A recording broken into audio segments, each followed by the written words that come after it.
Earlier we learned that verbs have aspects called number, person, tense, mood, and voice. We earlier described that number was singular and plural. Person refers to first, second, or third, meaning I, you, or he. Tense refers to when a verb happened, such as imperfect, present, and future. Mood, we learned, expresses how the verb is being expressed, such as the indicative, a statement, the infinitive, to do something, the imperative, a command, or the subjunctive, which you have yet to learn. Voice represents the active and passive forms, and voice today will be our focus. So we are going to be able to determine if a verb is in the active and passive voice, and we will also determine what is the active voice and what is the passive voice. An active voice verb is a sentence in which the subject does the action of the sentence. So, for example, the cat chased the mouse. There goes the mouse. The cat is our subject. The mouse is our direct object. So the subject is doing the action of the sentence to the mouse. The cat is really our focus, so we want to make sure that we're doing it to the mouse. There's the cat and there's the mouse. Now in a passive voice sentence, the subject has the action done to it. For example, the cat is chased by the mouse. And there they go at the bottom of your screen. Now we have reversed it. In this sentence, the cat is having the action done to it. It is being chased by the mouse. So no longer is the cat doing the chasing.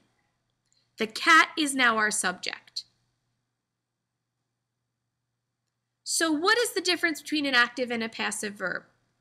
Again, the active verb is going to do the action. The subject will do the action. The passive voice has the action done to the subject. So let's look at two examples. The teacher instructs the student. The teacher is doing the instructing versus the students are instructed by the teacher. Well, the instruction is being done to the subject now. It's being done to the students. Robert will wash the dishes. Robert is doing the action. Versus the dishes will be washed by Robert. The dishes are not doing the action, but instead they're having the action done to them. Now in Latin, we're going to represent a passive verb from an active verb by its endings. So to review, we know that these endings on your left-hand side represent the verbs that we have already learned, which are active verbs. When we use these endings, we're expressing that the subject is doing the action of the verb. However, if we want to reflect the opposite and have the action done to the subject, these are the new endings we use. Are, ris, ter, mer, mini, inter. So as you can see, there are some similarities between them, the S and the S, the T and the T, the MU and the MU. Nothing for the second person plural, but then the NT and the NT still exist. Now, the present system passive is normally recognized by an addition of the letter R to the ending. So I've given these guys the nickname as pirate endings, because what does a pirate say? Arg. Now, of course, for that second person plural, the Minnie, my little joke is that the pirates captured Minnie Mouse. So they're holding her ransom, which isn't a joke at all. But that's the way I visualized how this all works.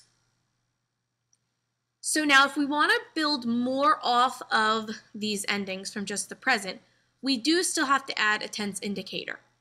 For example, if we want to make an imperfect verb, we're still going to add ba before these endings, just like we did with the other endings. The future will still work the same way. We will add a bi or a bu, or an a and an e, depending upon which future we're working with. But let's take a look at these fully declined so that you can have these as a reference in your notebook. Here are the imperfect endings for the passive voice. So bar, baris, bater, bomber, bamini, banter. Same endings as we saw on a previous slide, but now we're adding the BA. Now, future, we're going to have two of them. We're first going to start with our first and second conjugation, which is the one that we're used to as bo, bis, bit. But there are a couple changes, so we want to make sure we're paying attention to this. We have bore, then this changes to beris, bitter, beamer, bimini, bunter. So as you can see, the bo, bis, bit is still kind of working, but we're now adding the passive forms. Now let's look at the third and fourth conjugation. This is the one that's normally es, et, but now we're going to add those passive endings, ar, eris, ater. So now let's look at them in translation. On the left-hand side, we're going to have the active form of the verb. On the right-hand side, we're going to have the passive form of the verb. Using the verb moneo, which means to warn, we're looking here at the first person singular. So moneo, I warn, versus the passive, which means the action has to be done to the subject. When I add that R to the end of this, it now becomes I am warned. So I'm not doing the warning, but I'm having it done to me. Monabat, he was warning. He was doing the action. Versus, he was being warned. It's being done to him. Monabit, he will warn, versus he will be warned. Now, often with these verbs, you are going to have an ablative of agent. And the ablative of agent is used to indicate by whom an action is done in a passive sentence. You normally encounter this in a passive sentence. So, for example, the dog is led by the boy. By the boy here would be your ablative of agent. And we're used to having the ablative translated as by. So that helps us figure out the case. Now, in an ablative of agent, we're actually going to have a preposition that represents by. And that is going to use the preposition a or ab. Now, we are used to this meaning from in Latin. However, when we're not leaving from a place, but instead we're using a passive sentence with a person, or could be an object also, this a or ab will mean by. So in Latin, our sentence would look like this. The dog, canis, is led, duciter, by the boy, puero. And I'm putting that in the ablative case because it needs to be the ablative of agent. So now in the end, to summarize, we know that an active verb has the subject do or perform the action, such as the cat eats the frog. So the subject does this to that. In a passive sentence, the passive verb has the action done to the subject. So the frog is eaten by the cat. So the subject has this done to it by that.